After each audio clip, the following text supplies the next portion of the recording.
Assalamualaikum warahmatullahi wabarakatuh. Bismillahirrahmanirrahim. Alhamdulillahi rabbil alamin. Wassalatu wassalamu ala asyrafil anbiya'i wal mursalin wa ala alihi wa sahbihi ajma'in. Allahumma inna nas'aluka fahman nabiyyin wa hifzal mursalin wa ilhamal malaikatil muqarrabin. Allahumma aghnina bil ilmi wa zayyinna bil hilmi wa akrimna bit taqwa wa jamilna bil afiyah.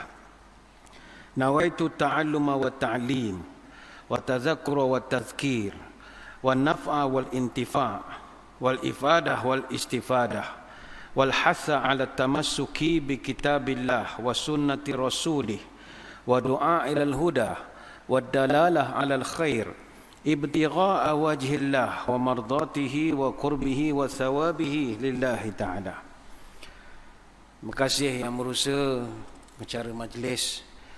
Yang saya hormati rakan-rakan dari Lembaga Pembangunan Langkawi LADA, seterusnya para pegawai ahli jawatan kuasa Masjid Al-Hana, tuan-tuan guru, para alim ulama, para habaib, muslimin muslimat, hadirin hadirat, tuan-tuan puan-puan, mudah-mudahan dirahmati Allah sekalian. InsyaAllah pada malam ini kita akan membicarakan satu tajuk bersempena dengan mengenang peristiwa hijrah. Tajuk yang agak moden yang diminta oleh pihak LADA untuk kita bincangkan, iaitu hijrah, nak stay ataupun hijrah. Ini bahasa rojak lah, orang putih campur Melayu. Nak stay ataupun hijrah. Stay kalau eja Jawi dia bunyi sate ya, nak sate ataupun hijrah. Tu jangan campur aduk. Nak stay, nak sate ataupun hijrah. Pertama, barang perlu kita ingat, hijrah tidak berlaku pada bulan Muharram. Itu fakta. Hijrah tak ada kena-mengena dengan sambutan pada bulan Muharram. Sebenarnya bulan Nabi berhijrah adalah bulan Safar, atau lebih tepat lagi pada hari Khamis 26 hari bulan Safar bersamaan 9 September tahun 622 Masihi. Dan Nabi perjalanan 25 hari dan Nabi tiba di Madinah pada hari Isnin 22 Rabiul Awal bersamaan 4 Oktober tahun 622 Masihi. Lalu bagaimanakah kita di Malaysia yang siang malam pagi petang sudah menyambut Ma'al Hijrah ini? Baik, sambutan Ma'al Hijrah masih baru di Malaysia. Tahun 1987, julung-julung kali sambutan Ma'al Hijrah diperkenalkan dan diasaskan oleh Yang Bahagia Tan Sri Datuk Dr. Yusof bin Haji Muhammad Noor, Menteri Jabatan Perdana Menteri ketika itu, yang mana dengan inisiatif rakan-rakan dari Pusat Islam telah diasaskan sambutan Ma'al Hijrah. Dia buat logo, ada gambar sarang laba-laba dan macam-macam lagi. Yang mana sebelum tahun 1987, kita di Malaysia hanyalah menyambut awal Muharram saja. Disebabkan bermula tahun 87, orang dah mula bercerita bila Muharram tentang hijrah, lalu cerita Muharram sudah tertinggal. Sedangkan Muharram ini mustahak juga untuk kita cerita, kerana ia hanya adalah salah satu daripada 4 bulan yang dimulakan oleh Allah. Dan pada bulan Muharram ini ada fadilat Ashura, yang mana pada Ashura disunatkan berpuasa. Tapi tak dapat nak cerita lagi dah, sebab kita dah banyak bercerita tentang hijrah. Timbul pertanyaan, habis salah ke kalau cerita hijrah di musim Muharram? Tidak salah. Sebab 16 tahun selepas Nabi SAW hijrah, Sayyidina Umar Al-Khattab telah meletakkan peristiwa hijrah sebagai permulaan kiraan tahun Islam. 16 tahun selepas hijrah. Maknanya pada hari Khamis 8 Rabiul Awal bersamaan 17 hijrah, bersamaan juga tahun 638 Masihi, Umar Al-Khattab menitahkan supaya hijrah dimulakan kiraannya pada tahun itu. Kenapakah Umar menitahkan supaya atau memerintahkan supaya dibuat 1 tahun orang Islam? Sebab ada satu konflik ataupun perselisihan pendapat di kalangan para sahabat, khususnya gubernur-gubernur di zaman Umar Al-Khattab yang keliru dengan arahan yang diberikan oleh Umar. Mereka keliru, ada masanya kalau dalam riwayat Maimun bin Mahran, dia keliru sama ada surat itu bulannya betul, tahunnya kosong. Sebab zaman itu tak ada yang tahun tak wujud. Orang Islam tak pernah ada tahun. Berbeza dengan kalender orang Rom.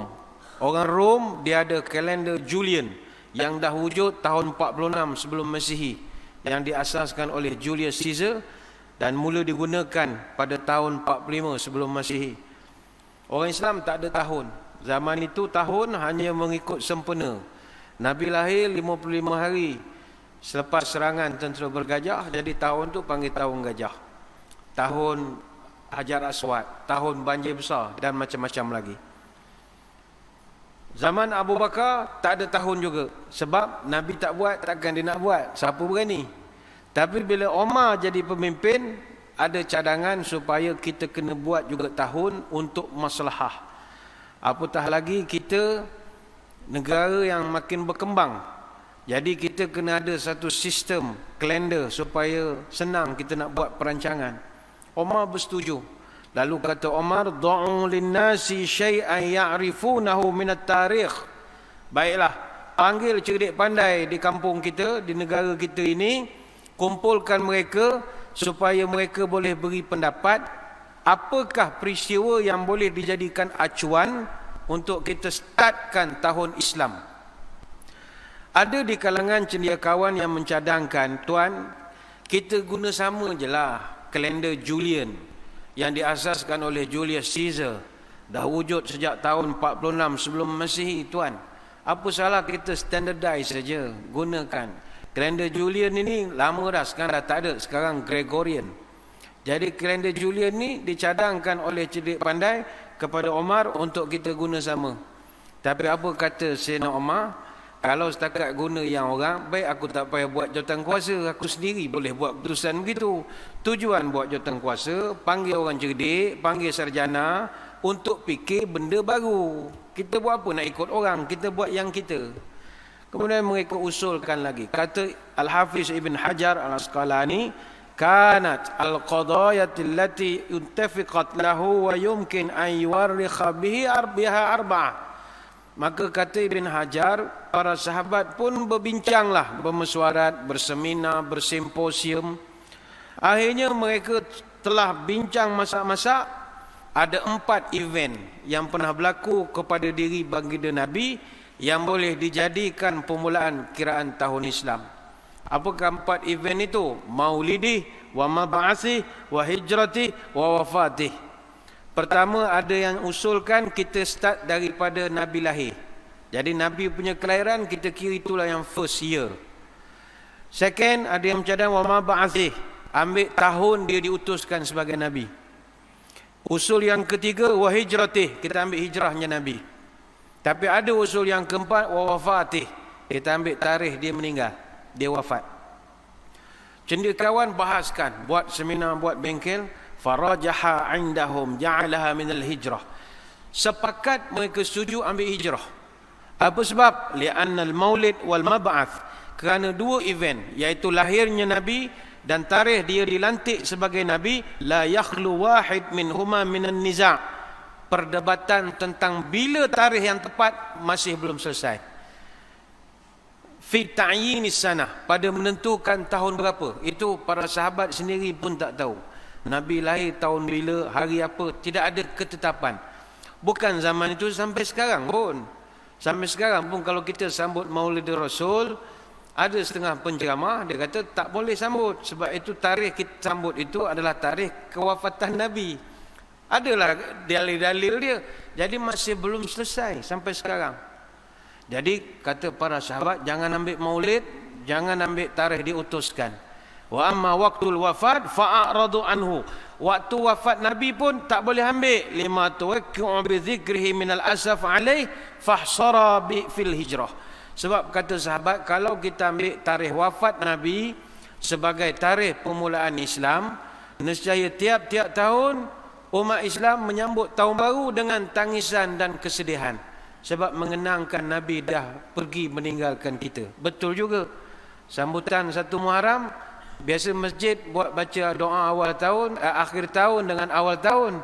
Lepas tu pakat menangis ramai-ramai, panggil nasyid, nyanyi lagu Laukana Bainana. Kalaulah Nabi ada. Ni menyambut tahun baru ni. Maka kata sahabat tak boleh. Masuk tahun baru mesti mau semangat. Lalu kata mereka, fanhasara fil hijrah. Sepakat mengatakan ambil hijrah lah. Jadi itulah punca kita di Malaysia bulan Muharram sambut hijrah. Kerana mengenang Umar Al-Khattab meletakkan bulan ini sebagai kiraan yang pertama daripada hijrahnya Nabi SAW. Mengapakah juga dipilih hijrah ini? Umar Al-Khattab radhiyallahu anhu melihat hijrah ini dia sunnatullah. Tidak ada manusia dalam dunia yang dia takkan hijrah. Mustahil. Sebab itu manusia, sama ada dia sedar ataupun tidak, dia sentiasa berhijrah dari satu lokasi ke satu lokasi, dari satu fasa ke satu fasa. Macam dulu kita manusia duduk di satu alam namanya alam roh. Tidak kekal duduk di alam roh, hijrah kita ke satu alam namanya alam rahim. Alam rahim juga tidak kekal, entah 9 bulan, ada yang 8 bulan. Tidak kekal, hijrahkah kita pergi pula ke alam dunia yang sekarang kita sedang lalui. Ada orang duduk di alam dunia ni bergantung, ada yang 40 tahun, ada yang 50 tahun, ada yang 120 tahun terpulang. Tapi tidak kekal, sunnatullah. Dia mesti hijrah lagi, pergi pula satu alam namanya alam barzakh. Alam barzakh juga tidak juga kekal. Sampai masanya tiupan sang kekala, hijrah dia lagi ke alam namanya alam akhirat. Alam akhirat ni juga ada fasa-fasanya.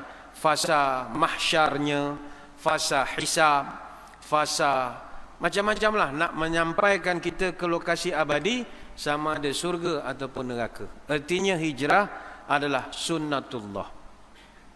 Kita bekerja, berhijrah. Misalnya dulu dia ni askar. Mula-mula dia kerja tu dulu lance corporal. Hijrah naik jadi corporal. Corporal pindah naik jadi sarjan. Sarjan pindah naik staff sarjan. Itu hijrah. Staff sarjan naik hijrah jadi regiment sarjan major, RSM. RSM pindah naik lieutenant muda. Lieutenant muda hijrah jadi lieutenant. Lieutenant pindah jadi captain. Captain pindah jadi major. Major pindah jadi Allahyarham major. Dan begitulah seterusnya. Artinya sunnatullah. Mana ada orang yang kekal? Tidak ada. Sebab itu kita sekarang ni, selepas daripada tahun 2020 BC. BC ni bukan before Christ, before COVID. 2020 BC dengan 2020 AC lain. After COVID, before COVID lain. Kita hijrah 100%. Semua tak nampak mulut. Senyum ke tak senyum kita pun tak tahu. Dia ketawa pun tak tahu dia bunyi ke tak ada bunyi. Kita orang penceramah lah. Orang dah 3 bulan tak pergi masjid. Masjid hidup, tapi 3 orang saja yang bertugas. Saya masjid negeri, saya bertugas masjid negeri Pahang. Masjid buka, tapi bukan public. Kita tak ada istilah masjid ditutup 100%. No such thing. Kita buka masjid, tapi hanya untuk menghidupkan syiar. Azan dan solat jemaah tetap berjalan. Orang ramai tak datang masjid. Dia jadi imam di rumah, champion. 1 bulan jadi imam tarawih, imam import. Ingat senang menjadi imam tarawih. Mula-mula tengok sirih jugalah, tapi lama-lama hafal. Lama-lama dia hafal. Mula-mula pandang juga mushaf. Kesannya adalah majlis ilmu tak ada. 3 bulan ceramah depan kamera. Rakam, pacak kamera macam ni, orang tak ada. Penceramah pun dah setengah gila juga. Cakap dengan kamera, buat kelakar dia lah ketawa seorang, wang, buat live apa semua. Orang dah terbiasa tengok majlis ilmu di rumah 3 bulan. Tiba-tiba masjid buka nak suruh jemaah datang dengar ceramah. Tuan-tuan ingat kita ada masa untuk sakit kepala? Tak ada masa. Tapi KKM, MKN dia buat peraturan penjarakan ketika ceramah agama. Kita jawab, masjid tak ada masalah. Memang time ceramah, penjarakan dah sentiasa ada daripada dulu lagi dah. Tak payah suruh, memang jarak-jarak tu memang jauh. So, mesti cari tiang lah, mesti cari tiang punya. Daripada dulu lah jarak, mana ada ceramah rapat-rapat. Kecuali panggil Ustaz Somad, itu lain, sampai sini duduknya. Itu lain. Tapi kita boleh rasakan perubahan. Jemaah yang datang barangkali dah 3 bulan tak datang, bila datang tu dia ada terkelip-kelip mata dia tu macam tak tahulah, macam dengar taklimat COVID petang-petang macam tu seolah macam begitu. Tapi inilah perubahan sunnatullah. Sistem masuk masjid kena cek macam-macam lagi. Sebab itu kita tak bincangkan. Yang penting kita balik kepada cerita Umar Al-Khattab radhiyallahu anhu. Umar memilih hijrah sebagai permulaan tahun Islam untuk memberi semangat kepada kita bahawa hijrah itu susah, tetapi boleh dibuat andai kata kita dekatkan diri dengan Tuhan. Sebab itu manusia nak berjaya, dia mesti hijrah. Dan siapa yang hijrah, Tuhan janji akan berikan dia rezeki daripada sumber yang melimpah ruah. Wa may yuhajir fi sabilillah yajid fil ardi muraghaman katsiran wa sa'ata. Siapa yang hijrah, pindah, sanggup bergerak dari satu lokasi ke satu lokasi, aku akan bukakan kepadanya rezeki yang luas dan makmur. Surah An-Nisa ayat 100. Sebab itu hadirin hadirat sekalian, lihat, bangsa yang hijrah adalah bangsa yang berjaya. Bangsa yang merantau pasti berjaya. Tengoklah. Sebab Tuhan dah berjanji, siapa saja merantau, aku akan bukakan pintu rezeki untuk dia. Itu hikmah hijrah. Tengok di Malaysia. Di Malaysia, kawan-kawan kita masyarakat Tionghoa, itu dia bangsa hijrah. Sama ada kita sensitif ke tak sensitif, mereka bangsa hijrah. Kita tak kata pendatang, mereka hijrah. Dia ada negara dia, asal-usul nenek moyangnya. Dia ada clan, Chinese clan. Dia ada Tan, Chan, Ching, Kuan, Guan, Ho, Wei, Wei, Eng, Wong, Kan, Kim, Ling, Ong, Heng, Go, Go, Ko, Tio, Chong, Chu. Itu dia punya family clan dia daripada tanah besar Cina. Dia datang ke sini. Dan di Malaysia memang didapati keluarga yang berhijrah ini semua kaya belaka. Dan dalam ramai-ramai family clan Chinese, Tan, Chan, Chin sampai Tio, Chong, Chu, yang paling kaya keluarga Lim, paling kaya sekali. Dia ada Lim, Li, Yo, 3 family clan daripada mainland China yang hijrah ramai-ramai. Dia ada family anak cucu cicit dia sampai 5 generasi. Namanya akan start dengan nama itu, Lim apa ke, bantailah, taruhlah yang apa nama dia sendiri. Kalau family Lim saja 12.27 bilion kekayaan family Lim saja. Ini bukan Lim tertentu yang duduk Penang ke mana, bukan tuan-tuan. Janganlah bayang-bayang itu berdosa nanti. Keseluruhan. Keluarga 2 terkaya keluarga Li kaya. Li 8.6 bilion.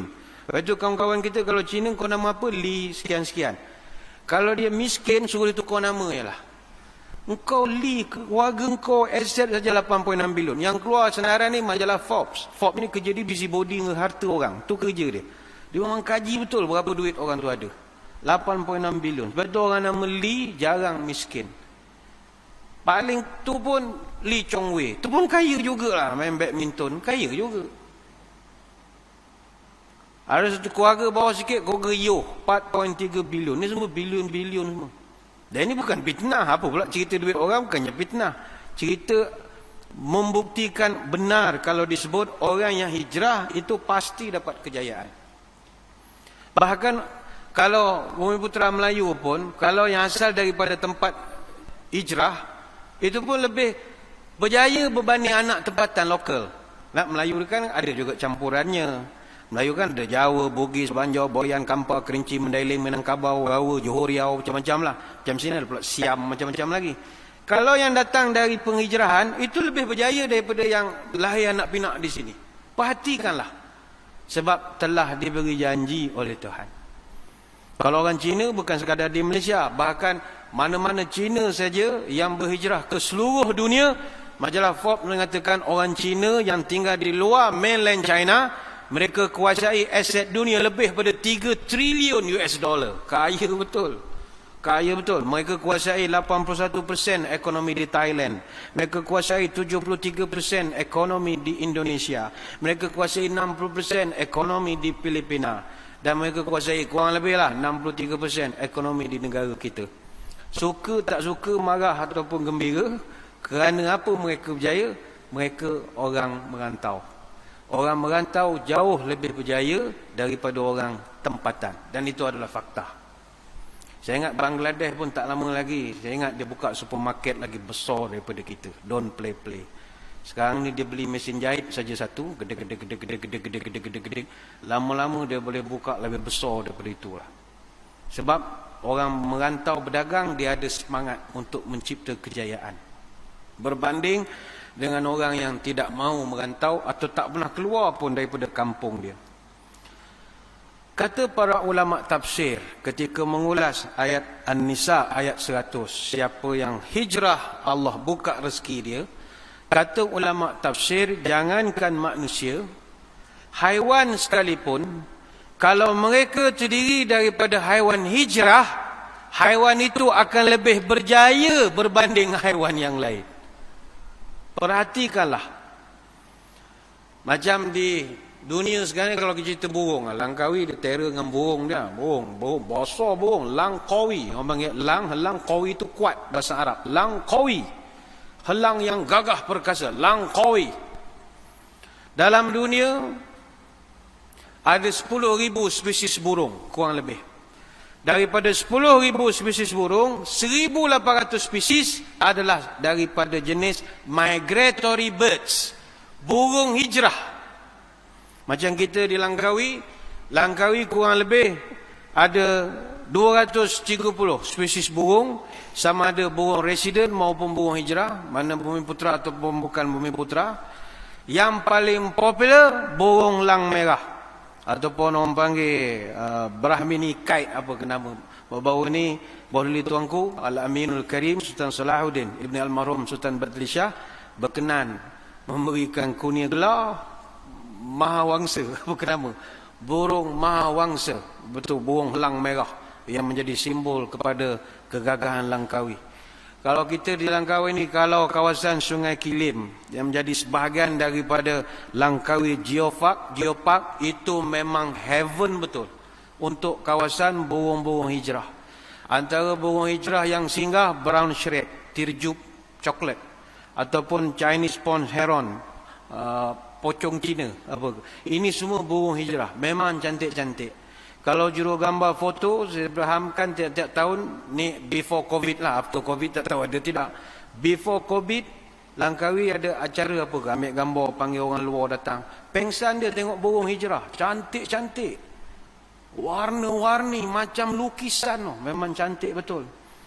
Dan ada juga spesies-spesies lokal, bumi putra sejati yang rare, kunyit topeng hitam. Itu memang payah, Kuantan memang tak jumpa lah. Lang gunung, pekaka emas, pekaka buaya, pekaka bakau, azab pekaka Langkawi lah. Tapi kalau kita kaji, burung-burung ini kebanyakannya adalah burung hijrah. Dan burung-burung hijrah ini, dia tidak besar. Tapi mereka boleh terbang 20,000 kilometer daripada kutub utara sampai kutub selatan. Kalau di tanah besar, dia akan singgah di Kuala Gula Bagan Serai, dan tengok, sebab Tuhan dah janji, siapa hijrah aku buka rezeki dia. Burung daripada Antartika dia terbang nak pergi ke Australia, singgah di Kuala Gula Bagan Serai, Kerajaan Perak baik buat sanctuary burung, bagi makan free. Bayangkanlah, burung makan free, tak payah isi borang. Tak payah sign YB apa, tak ada. Nak kena recommend penghulu ke pengusi JKK, tak ada. Kau datang, kau makan. Siapa sangka dia disediakan makan? Daripada Kuala Gula, dia terbang pula pergi sepadan Pahang, naik Fraser Hill. Fraser Hill diraup. Fraser Hill memang tiap-tiap tahun dia buat acara teropong burung. Tak kerja teropong burung, kerja seperong, skodeng burung. Nengok burung. Ada orang suka bagi kita gelak alam, dia kerja nengok burung. Ada orang dia suka Dia tengok burung tu, dia nampak kebesaran Allah. Dia suka. Tapi di Fraser Hill makan free lagi. Fraser Hill dia turun pula, pergi pula Selangor, lalu Zoo Negara di Melawati, Pulau Kelang. Zoo Negara makan memang dah free dah situ. Dan penjaga burung, mana dia kenal burung tempatan ke, mustautin ke, musafir ke, makan je lah, free lagi. Sepanjang perjalanan kenyang dia. Daripada Zoo Negara, dia ikut juga laluan yang ditetapkan oleh Jabatan Penerbangan Awam. Dia tak boleh keluar daripada itu. Kalau tak berjumpa pun sudah susah kita. Dia lalu Cyberjaya Putrajaya, singgah pula di wetland. Makan lagi, kenyang lagi. Sampailah penghujung lokasi dia akan berehat di Tanjung Piai, penghujung benua Asia. Mereka terbang 2 kali setahun. Sepanjang perjalanan Allah beri rezeki pada mereka. Berbanding dengan kawan-kawan burung yang pemalas-pemalas, ketika masuk musim sejuk tak nak hijrah, kau duduklah dekat Antartika tu, keras begitu ya. Nak makan apa? Tanah semua salji parah lutut. Nak makan apa? Bukan ada boleh simpan sayur dalam peti ais, tak ada. Tapi kerana malas hijrah, dia tak akan dapat survive pun sepanjang musim sejuk. Saya pernah tanya orang yang pandai, yang kaji-kaji pasal burung ni lah. Saya kata, bang, macam mana burung ni dia boleh terbang begitu jauh? Ada satu burung, saya tak pasti dekat dengan Sungai Kilim ataupun Langkawi Geopark dia ada singgah. Satu burung namanya Arctic Tern. Arctic Tern ni burung kutub utara. Burung kutub utara ni dia tidak besar, 36 cm Tapi dia punya champion, dia terbang 70,900 km selama 22 minggu. Kecil saja. Dia merentas sepanjang pantai barat daripada Alaska, Kanada, masuk Amerika, turun ke Amerika Latin, kemudian dia melintas sepanjang pantai daripada Eropah, dari Afrika sampai Eropah, sampai Asia, sampai negara kita. Dia bukanlah burung lang sebesar dataran tuan-tuan punya burung besar itu. Tak, dia kecil je, 36 cm. Saya tanya pakar-pakar yang minat kajian burung ni, macam mana dia boleh terbang begitu jauh? Tak penat ke dia? Dia kata ini kerja Allah Ta'ala. Rupanya burung-burung ni yang tuan-tuan tengok comel-comel ni, yang datang hijrah ni, dia orang terbang menggunakan jet stream. Apa makna jet stream? Orang yang duduk aviation, orang penerbangan, dia faham istilah jet stream, iaitu angin yang bertiup daripada barat ke timur. Dia ada 2 jet stream. Dia panggil polar jet stream, satu lagi subtropical jet stream. Jadi dia rupanya atas langit ni ada satu terowong udara Tuhan buat. Burung-burung yang kecil-kecil ni, dia duduk dalam lorong itu, dia boleh tak payah kibarkan sayap dia. Dia boleh relax saja. Boleh tidur lah. Dia akan dibawa oleh arus itu. Sebab itu pilot yang sini-sini, 4 balak punya pilot, dia boleh cari ni. Kalau dia boleh cari mana jet stream, dia boleh pergi daripada KL sampai Washington sekejap. Janji dia tahu terowong tu mana. 4 balak ke atas lah, dia ada mata dia lain sikit. Kalau baru satu calik dia lambat sikit lah. Dia akan relax bawa kapal terbang itu. Bayangkanlah tuan-tuan, ya, terbang 153 km sejam. Burung-burung nampak saja kecil. 153 km sejam. Mata dia orang mana pakai cermin mata? Mana ada visor cermin? Kita bawa motor 25 km sejam, berai-rai menangis. Begini menangis. 25 km sejam. Dia boleh bawa 153. Macam mana boleh jadi macam tu? Ini Tuhan punya kekayaan. Burung, dia ada dia punya highway dia. Tu sebab masa mula-mula KLCC nak dibina dulu, yang cerita pada saya engineer KLCC duduk kat Shah Alam. Dia cerita burung ni, dia punya laluan, dia punya polar jet tu, dia memang ikut highway dia je. Jadi dia kata, Ustaz, dulu KLCC tu, sebelum KLCC dia stable kuda apa begitulah. Jadi itu laluan polar jet, laluan burung. Burung terbang situ semua tutup mata. Sebab itu jalan dia. Dia baring macam tu je. Bila buat KLCC, engineer semua terperanjat. Hari-hari ada burung langgar. Mati burung. Gong, gong, gong. Burung ni buta ke? Rupa dia terbang tutup mata. Autopilot kalau kita. Rupa tu laluan. Jadi macam mana dia nak elakkan supaya KLCC tidak jadi mangsa dilanggar oleh burung-burung ini? Ini kerja engineer Kerja engineer. Dia pasang satu beacon ke apa, cahaya entah apa-apa ni. Saya pun tak faham istilah dia lah. Jadi cahaya tu daripada jauh, burung tu yang sedang tutup mata, dia tidur, dia akan terperasan ada cahaya kelipan pada bangunan itu. Dia akan tukar dia punya laluan dia. Dah lama-lama dah cerdik lah burung tu. Dah okey lah, dia dah tahu. Dia dah pesan nak cucu dia, kau jangan lalu, ni ada bangunan dua ni. Mula-mula lu asyik mati burung. Sama juga kalau oil and gas buat tengah-tengah laut sana, tempat pelantar minyak pun sama. Bila mula-mula buat, mesti asyik kena langgar. Sebab burung kata ni kan jalan aku yang kau buat, siapa suruh. Jadi dia kena ada tipu sikit supaya dia orang mengelak. Ini kebesaran Allah. Baik itu Tuhan berjanji, mu hijrah, aku beri kekayaan, rezeki lebih daripada biasa. Sama jugalah tuan-tuan ya. Kalau macam di tempat kita ni, macam tuan-tuan di Langkawi suka makan ikan. Tadi saya petang tadi pun makan laksa ikan seko. Yalah, saya orang Kuantan, ikan ni biasa. Bagi saya tak adalah benda heran dengan ikan ni. Tapi rupa orang kaya-kaya, dia tak makan ikan serupa kita. Orang kaya-kaya dia makan ikan salmon. Salmon kalau jenis Chinook, dia punya harganya, kalau yang Pacific Origin lah, dia punya harga begitu mahal. Satu kerat saja, satu juring, orang Pantai Timur panggil satu juring tu saja RM573. Satu juring, sekeping itu je. Ini yang Pacific Origin. Apa sebab ikan salmon mahal? Ikan salmon ni khasiatnya tinggi. Kajian daripada European Journal of Clinical Nutrition, setiap 100 gram salmon dia ada omega 3 sebesar 2018 mg. Tuna kuantiti yang sama cuma ada 243 mg. Sebab itu ikan salmon boleh dimakan begitu macam roti gardenia. Boleh dimakan begitu saja. Kau boleh gigit saja. Salmon. Dia pun gigit tepi sungai tu je. Gitu je. Ikan tu apa nama, macam kita payah nak jumpa sebab kita kebanyakan salmon yang ada di kedai salmon sangkar. Salmon sangkar tu RM80 je sekilo.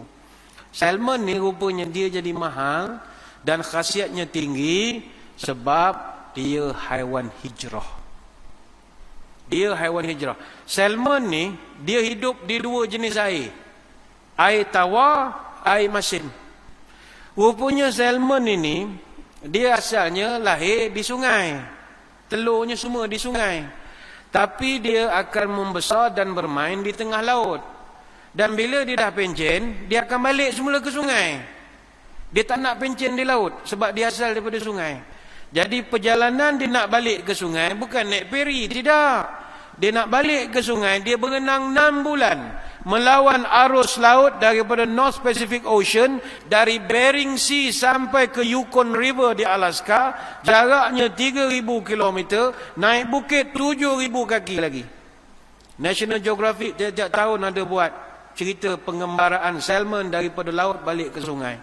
Dalam perjalanan itu, dia pakai slow motion punya kamera, kita boleh tengok ikan melompat-lompat batu-batuan itu. Tapi bukan senang. Masa dia hijrah, itu musuh banyak. Beruang memang buat kemah betul. Buat camping betul tepi sungai. Yukon River tu, tunggu.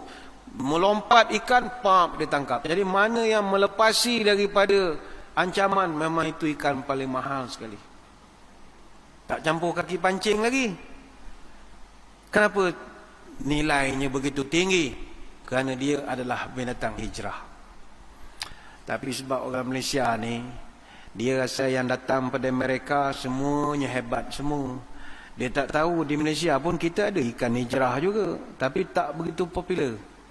Bagi orang Perak, dia tahu ada satu ikan namanya ikan loma. Ikan loma ni dia di sungai Kuala Rui, di Gerik, Perak. Dia sama juga sebenarnya. Dia bertelur di sungai, tapi dia bermain di tasik cenderuh. Jadi tiap-tiap tahun bulan 9 sampai bulan 11, orang akan penuh sepanjang sungai menyaung ikan loma ini. Tapi sebab cerita ikan loma ni tidak di National Geographic kan, jadi orang tak berapa pandang sangatlah ikan loma. Tak berapa pandang. Sama juga tadi saya sebut, ikan salmon dia punya omega 3-nya 2018 miligram. Sebenarnya ikan terubuk 6 kali ganda kandungan omega 3 daripada salmon. Tapi sebab ikan terubuk tidak di National Geographic kan. Tapi di ikan masin kan saja. Jadi tak ada lah orang cerita. Rugi tu buat ikan masin. Nah itu hak masing-masing lah. Hak Sarawak lah nak buat apa dia punya suka. Tapi tak di National Geographic kan tak ada lah. Orang tak tahu. Hijrah lah. Sama juga penyu. Penyu ni binatang hijrah. Penyu binatang hijrah. Sebab itu penyu bukan hak milik mana-mana negeri di Malaysia. Terengganu dulu declare penyu dia. Tak. Penyu ni asal daripada Australia. Cuma dia singgah banyak tempat. Tiap-tiap tahun penyu berenang 3,000 km. Daripada dalam masa 58 hingga 73 hari. Daripada Australia sampailah ke negara kita. Dan sebenarnya dia singgah di banyak tempat. Di Malaysia Timur pun dia singgah. Di Sabah dia singgah. Di Malaysia, di Pahang dia singgah. Di Cerating ada.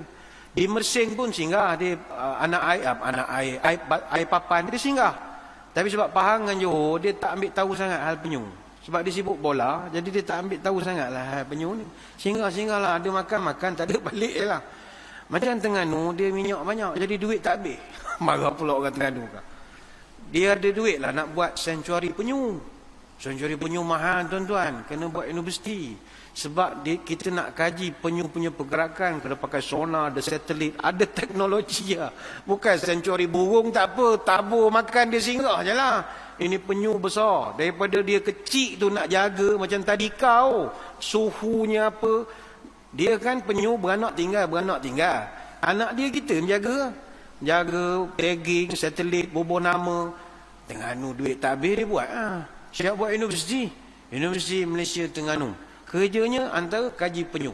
Dia ada diploma in penyu, ada ijazah in bidang penyu, ada master in penyu, PhD in penyu, doktor penyu, profesor penyu. Sebab nak kaji benda itu. Tapi penyu ini dia binatang yang hijrah. Tuhan angkat darjatnya, dia beranak tinggal pun orang jaga anak dia. Sebab dia hijrah.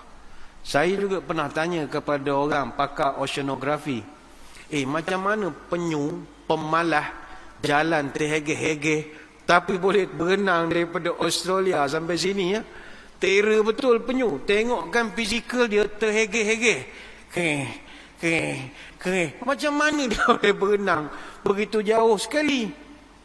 Rupanya ini Allah Ta'ala punya kuasa lah. Kata pakar-pakar oceanografi, penyu ni di tengah lautan sana ada satu aliran dipanggil EAC, East Australia Current. East Australia Current ni dia macam super highway dalam lautan, yang mana tiap-tiap tahun ada ribuan ikan-ikan kecil akan gunakan highway ini untuk bergerak daripada the Great Barrier Reef sampailah Sydney Harbour. Dia ada macam terowong dalam laut. Yang ni kita level-level kita tak nampak. Ini orang makam tinggi saja boleh nampak. Makam ikan sajalah boleh nampak. Kecuali tuan-tuan ada keturunan Aquaman sikit mungkinlah boleh kenal. Tapi level kita tak kenal. Dalam YouTube ada orang cuba untuk nak visualizekan EAC ni, tapi tak dapat. Dia bila kita berenang, masuk dalam terowong tu, tuan-tuan boleh baring je. Dia akan bergerak sendiri, automatik, macam eskalator. Kalau tuan-tuan balikkan rajin, buka CD, cari kartun Finding Nemo. Ada digambarkan pergerakan bapa si Nemo tu mencari anaknya sampai Sydney, lawan obo-obo, akhirnya geng penyu bawa naik EAC, East Australian Current. Walaupun tu kartun, itulah gambaran sebenar di lautan. Rupanya ikan-ikan kecil ni, dia boleh masuk kat situ. Kalau nelayan kita terror bab tu, wah tak payah kerja kuat lah, cari EAC mana. Tahan dalam tu, berapa banyak dengan penyu-penyu boleh angkut sekali. Tapi Tuhan hijabkanlah daripada kita. Itu untuk rahmat dia kepada haiwan-haiwan kecil. Sebab itulah hadirin hadirat sekalian, justru hijrah, kata ulama, dalam Quran Tuhan ulang-ulang 28 kali nak menunjukkan pentingnya hijrah. Past tense ada 12 kali, future and present tense ada 3 kali, singular ada sekali, plural ada 4 kali. Perintah hijrah ada 6 ayat, perintah hijrah kepada orang perempuan ada 1 ayat, hijrah makaniah, hijrah dari satu tempat ke satu tempat, 2 ayat, surah An-Nisa ayat 100 dan surah Al-Hajj ayat 58. Hijrah maknawiyah, hijrah secara falsafah, itu sebut 2 kali juga dalam surah Al-Ankabut ayat 26 dan surah Muddathir ayat yang kelima. Atas faktor-faktor inilah Umar Al-Khattab mengambil hijrah sebagai kiraan tahun pertama Islam. Sebab itu bagi kita mengambil iktibar daripada ini, jom, mesti mau hijrah. Sesuai tajuk kita, nak stay atau hijrah, mesti mau hijrah. Mesti mau hijrah. Bukan tinggalkan Pulau Langkawi, tak mesti. Tapi perubahan sikap, macam-macam lah yang kita maksudkan sebagai hijrah. Cuma pada malam ini, wajar untuk kita bincangkan juga. Sebanyak-banyak hijrah, hijrah apakah hijrah yang terbaik sekali untuk kita lakukan? Apa hijrah terbaik? Soalan ini pernah ditanya oleh sahabat kepada baginda Nabi SAW. Sahabat ni lama dah, dia orang pun nak tahu apakah hijrah yang terbaik sekali ya Rasulullah. Ada satu hari, kata sahabat, ada satu orang laki-laki datang jumpa Nabi, tanya 5 soalan. Dia tanya Nabi satu persatu. Pertama dia tanya, ya Rasul, ayu a'mali afdal? Ya Rasulullah, apakah amalan atau ibadat yang paling the best, afdal? Ini sebelum kita bincang, kita tengok metodologi pendidikan. Nabi dia bukan sekadar dakwah kepada sahabat, tapi dia tarbiyah. Apa makna tarbiyah? Kita groom dia. Di Malaysia penceramah sekarang dakwah tidak ada tarbiyah. Kita touch go, tarbiyah tak ada. Maka kita panggil dakwah dan terbiah sajalah, terbiah. Apatah lagi kita pula menjawab soalan-soalan dengan orang ramai dengan memberi jawapan yang tidak tarbiyah. Orang tanya hukum, Ustaz, kalau semayang pakai jersey bola boleh tak Ustaz? Kita nak mudah, boleh sah selama mana tutup aurat. Betul. Tarbiyah tak ada lah. Kalau tarbiyah mesti mau ajar dia.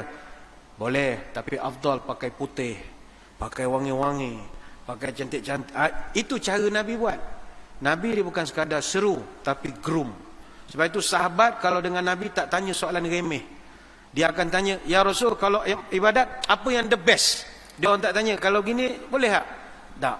Dia dakwah dan tarbiyah. Dakwah dan tarbiyah.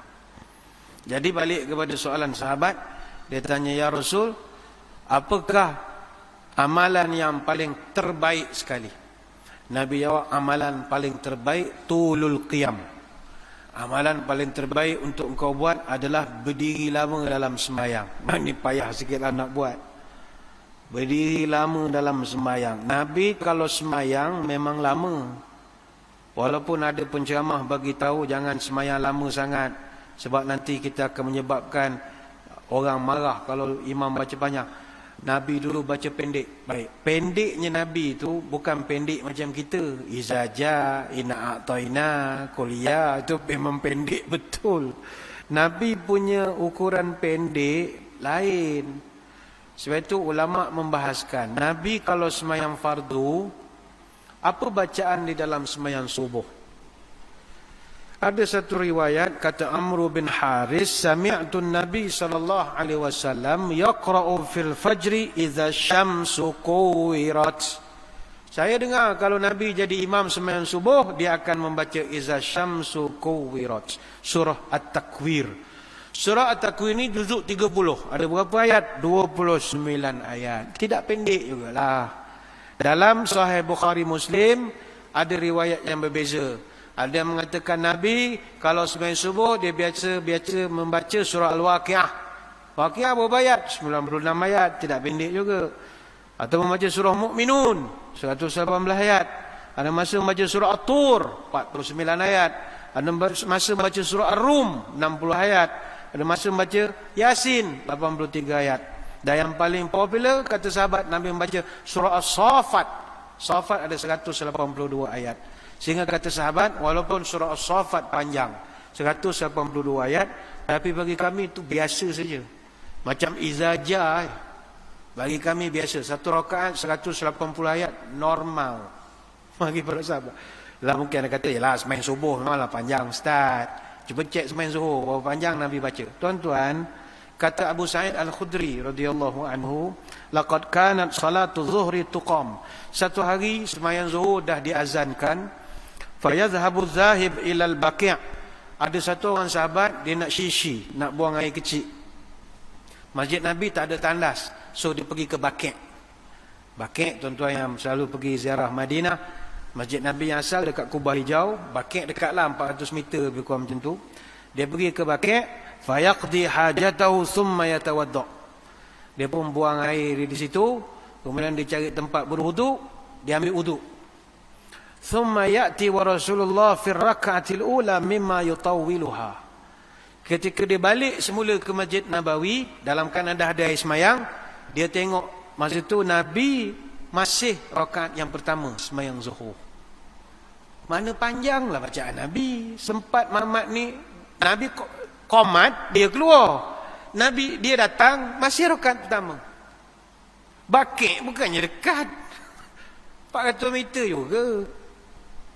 Itu kata sahabat Nabi biasanya baca surah At-Tariq.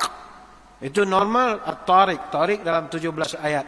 Ada masa Nabi baca surah Al-Buruj 22 ayat. Dan ada masa Nabi baca surah Al-Lail 21 ayat.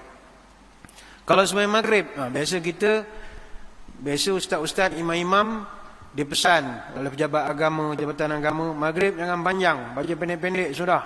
Nak ceramah lagi macam-macam. Bagaimanakah Nabi punya kadar pembacaan? Kata Jubair bin Mut'im radhiyallahu anhu, sami'tu an-nabiy sallallahu alaihi wasallam yaqra'u fil maghrib bit-turi. Saya biasa dengar Nabi kalau sembahyang maghrib dia membaca surah At-Tur. Ini hadis riwayat Muslim. Surah At-Tur ni juzuk ke-27 dan surah At-Tur ada 49 ayat. Satu rakaat 49 ayat. Dan Nabi kalau sembahyang maghrib kata sahabat dia suka membaca surah-surah yang tiwalul mufassal. Mufassal yang panjang-panjang. Start daripada surah Qaf sampai suratun Naba. Dan biasanya Nabi baca surah At-Tur 49 ayat, atau surah Muhammad 38 ayat, atau dia baca surah Mursalat 50 ayat, atau surah Al-Anfal 75 ayat, ataupun surah Al-A'raf 206 ayat. Kalau sembahyang fardu dah panjang itu, sembahyang sunat Nabi baca panjang mana? Sembahyang sunat Nabi tak ada orang boleh ikut, tak larat. Kata Huzaifah Al-Yamani radhiyallahu anhu, Huzaifah Al-Yamani ni, dia ni sahabat Nabi yang gelarkan sebagai sahibu sirri Rasulullah. Dia penyimpan rahsia Nabi. Setiausaha sulit kanan, SUSK. Kurang-kurang Jusasi lah. Jusasi, Tan Sri lah tu. Kalau zaman sekarang Tan Sri dia. Setiausaha sulit tu. Dia simpan segala rahsia sulit Nabi. Setiausaha sulit, itulah kerja setiausaha sulit. Tapi macam kita di Malaysia, kalau orang politik, setiausaha sulit bukan simpan rahsia. Kalau kan Om Sosa dia banyak SUS, sesulit 1, sesulit 2. Kita pun tak tahu apa kerja. Sebenarnya tak ada kerja pun. Sesulit 1 kerjanya bayar Selcom. Sesulit 2 kerja ambil anak sekolah. Itu je. Tapi beza-beza dia punya gelar. Yang kanan SUSK. Itu kanan. Jabatan Kerajaan. Ada kereta. Ni contoh lah, ni contoh. Tapi yang Huzaifah Al-Yamani ni SUSK. SUSK. Tapi yang paling kanan Bilal bin Rabah. Bilal bin Rabah SUSK senior. Maknanya dia yang number 1, terus 3, paling tinggi sekali. Balik pada Huzaifah Al-Yamani, dia cerita. Orang tanya dia, Nabi kalau sembahyang panjang, kalau sembahyang sunat panjang. Setara mana atau setakat mana panjangnya sembahyang Nabi? Kata Huzaifah, ini riwayat oleh Imam Hakim dan juga Nasa'i dalam Sunan Kubra. Dia kata, Nabi pernah aku tengok dia sembahyang sunat. Habis Fatihah, ghairil maghdubi alaihim waladdallin, amin. Bismillahirrahmanirrahim. Alif lam mim. Dzalikal kitabu la raiba fihi hudal lil muttaqin. Dia baca Al-Baqarah. Kata siapa? Aku ingat dia baca 10 ayat je. Tidak, dia baca komplit 286 ayat, 3 juzuk. Rakaat pertama 3 juzuk, 286 ayat. Surah Al-Baqarah saja ada 6,221 kalimat, 25,500 huruf. Habis Baqarah, aku ingat Nabi nak rukuk, katanya, tak, sambung pula lagi Ali Imran. Surah Ali Imran dia baca komplit 200 ayat. Ali Imran saja ada 2 juzuk. Habis Ali Imran, kata siapa? Dia sambung pula Suratul Nisa. Suratul Nisa 176 ayat, 3 juzuk. Maknanya Nabi dalam satu rakaat saja dia baca 662 ayat, 8 juzuk. Tuan-tuan pusing Malaysia, cari imam mana yang boleh baca 8 juzuk satu rakaat. Bukan 8 rakaat, satu rakaat. Nabi seorang. Kenapa imam-imam kita tak boleh buat? Panjang sangat. Imam okey, makmum KO. KO makmum. Ya. Dia ada satu masjid, ni tuan-tuan boleh buat. Kalau inisiatif ni bagus. Tapi sebab kita masjid tengah bandar, tak boleh buat. Orang komplain, kita banyak orang singgah. Kalau masjid Korea, kampungan, taman-taman perumahan, elok buat. Kita buat program khatam Quran dalam sembahyang. Biasa boleh habis 30 juzuk 8 bulan. Syarat imam tu Al-Hafiz lah. Kalau Al-Haf tak boleh. Separuh tak boleh, dia kena Hafiz betul. Kalau separuh tak boleh hafal lah. Mesti cari Al-Hafiz. Cari Al-Hafiz. Dalam semayang kita baca. Tapi kau jangan bantai 10 ayat satu muka. Pengsan makmum. Sepotong 2 baris. Macam tu je. Tapi konsisten daripada Al-Baqarah sampai Suratul Nas. Nanti asal itu juga bacaannya maghrib. Kita pernah buat 8 bulan khatam. Ini rare. Kalau dapat buat, kita rasa megah. Aku khatam Quran tak tunggu Ramadan. Masjid aku bulan biasa pun khatam. Khatam baca, tak khatam dalam semayang. Wow, rare. Biasa imam datang main tebuk surah, kita aturkan 30 juz. Bila masalah kita nombor 1, kita tak ada imam Al-Hafiz. Yang kedua, imam kita nak baca khatam kena hafal 30 juzuk. Kita hafal juz 30 lain. Dia hafal 30 juzuk, kita hafal juz 30 lain. Hafal juz 30 tak khatam. Jadi ada beberapa masjid yang bila kita kempen begini, dia nak buat. Tapi dia taruh mushaf macam semain tarawih, letak Quran, Allah, so meja macam Quran. Bila dia letak mushaf, dia bantai je berlagu pula dah. Ya ayyuhalladzina, dia macam taranum pula tilawah Al-Quran peringkat antarabangsa. Makmum semua orang pencen. Nak buang air kecil. Akhirnya protes, tulis surat hantar ke mufti. Suruh keluarkan fatwa apa hukum sembahyang fardu membaca masa. Satu kerja pula dah. Kita simpulkan, makmum Malaysia belum sedia. Kecuali yang betul-betul minat saja.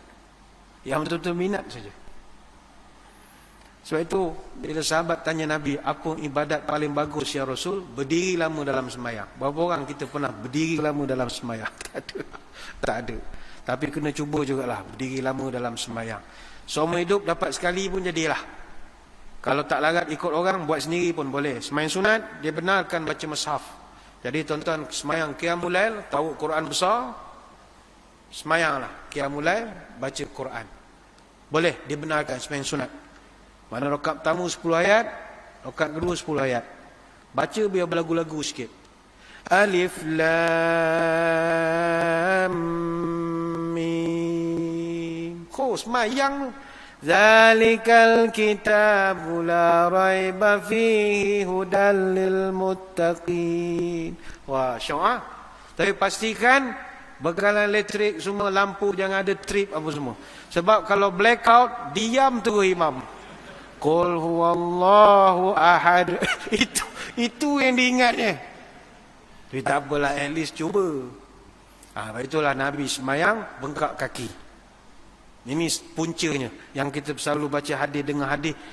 Nabi semayang bengkak kaki apa hal? Sebab berdiri lama.